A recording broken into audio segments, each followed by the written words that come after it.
The battlefield was long gone, but the sky still held the scent of fire and grief, and the cliffs of Varith still bore the black scars of orbital punishment, and none of the alien sentinels spoke as the figure moved between them, neither stopping nor acknowledging their raised weapons, because he did not slow, because he did not care, because he was something else now, and they knew it.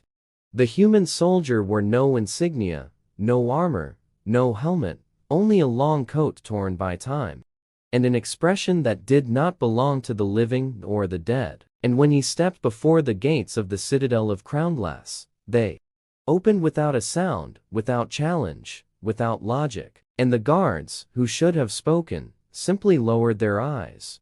Inside the great hall, where stars were captured in crystal and monarchs danced with empires, the alien queen rose from her throne, her voice sharp and strangled and ancient with disbelief as she screamed, "You can't be here!" And the cry shattered the silence like a blade through a dream. But the human soldier just smiled. Her guards closed in, their weapons raised, but her hand lifted and they froze. Because she remembered this face, this man, this ghost whose name had been burned from every archive, whose image had been banned from her chambers, yet haunted her every step. He had died. She had seen it. She had ordered it. She had watched the flames consume his body on the broadcast. She had mourned only in secret, only in the darkness, and only once, because it was forbidden to feel regret for what had to be done. But now, he stood, breathing, walking, watching her as if time had unraveled itself to return something precious or vengeful, or both. And the court behind her whispered in fear, because they knew him, but because something in them recognized a soul that had refused to stay buried.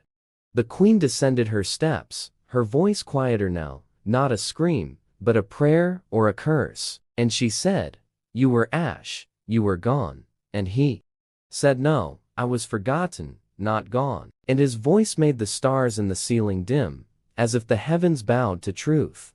They led him to the garden of glass trees, where secrets bloomed and wounds never healed. And there she walked beside him, without guards, without courtiers, only the weight of memory pressing on every step, and the silence between them, a gulf too wide for apology. He touched a branch, and it melted into light, and she flinched. Because it meant he remembered, because it meant the garden still recognized him, and this place had once been theirs, before it had been taken by betrayal and fear and politics and prophecy. She said, "I buried you for the sake of peace." And he said, "Peace should not cost love." And the words struck like a storm upon her spine, because she had loved him once, deeply, furiously, enough to kill him and enough to wish she had not. The garden shimmered around them as if hearing their thoughts, as if aching for what had been, and the soldier looked at the tree that bore his name still burned into bark, though it was forbidden. And he said, "Your world tried to forget me, but the roots remembered." She told him what came after the battles, how the stars had quieted, how the blood had dried, but the fear never left, how she had won the war and lost herself, and how her people cheered while she stared into the throne. It was a tomb. He said nothing because he already knew, because he had watched from beyond places no soul should go. He had crawled through realms of death and clawed his way back, because the bond between them had not died, only burned, buried, sealed behind steel and sorrow. The truth came not with anger but with exhaustion, and he said, "They made you choose between me and everything." And she said, "I chose wrong." And for a moment she looked not like a queen, but like a girl who had wanted a life that was never allowed to her. They stood beneath the twilight vines, and the soldier touched the scar on his chest, where her betrayal had bloomed, and she reached for his hand and said, "I cannot change the past." And he said, "No, but you can choose the ending." And that was when the wind shifted. The court gathered again at dawn, summoned by fear and awe and disbelief, as the soldier stood beside the queen, not in chains, not as a prisoner, but as something they could not name, something old and angry and forgiving all at once. The high priests objected, the warlords raged, but she raised her voice like thunder through silk, and said, "He is not here for revenge. He is here because I called him, not with words, but with regret. And he came because something in him still believed in what we were." The soldier did not speak until silence fell heavy enough to drown, and then he said, "I am not your enemy. I was your test, and you failed. But you can try again, and this time not with fire, with exile, with silence, but with truth." One of the generals raised a weapon, and the queen stepped in front of the soldier, and the room gasped because now she was choosing not a throne, not power, not fear, but him. And the weapon fell, and the general knelt, and the tide turned.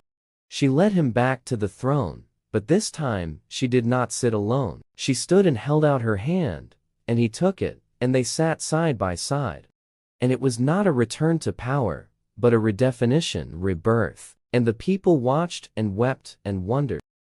The stars outside pulsed brighter, as if the universe itself had waited for this reunion. And across galaxies where his name had been cursed, now it was whispered with reverence, because sometimes a ghost returns not for vengeance, but for hope. She said, "You can stay," and he said, "I never left." And her eyes closed for just a moment, as if peace could finally fit inside her bones. And when she opened them, he was still there.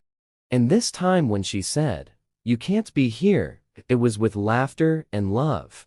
And he smiled again, the same way he had the first time he saw her, not as a queen, not as a symbol, but as someone worth walking out of death for. And this time she smiled too.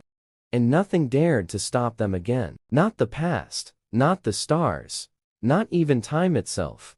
They called him the Revenant, the Starburn, the Ghost General, the man who would not die. But none of those names were his, because the only name that mattered was the one she whispered in the quiet chambers when no one else could hear it. The name she had once sworn never to speak again, and now spoke like a vow.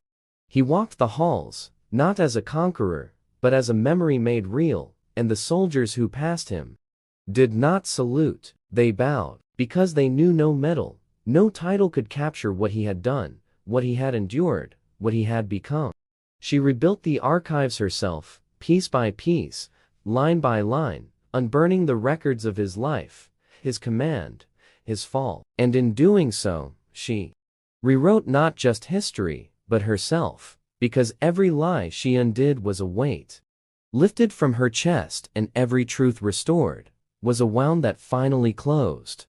Together they stepped into the chambers of unity, where declarations were signed and wars were ended. And as she raised his hand to the sky and named him protector of the throne, the galaxy did not erupt in applause. It held its breath as if witnessing something older than politics, older than royalty, older even than war.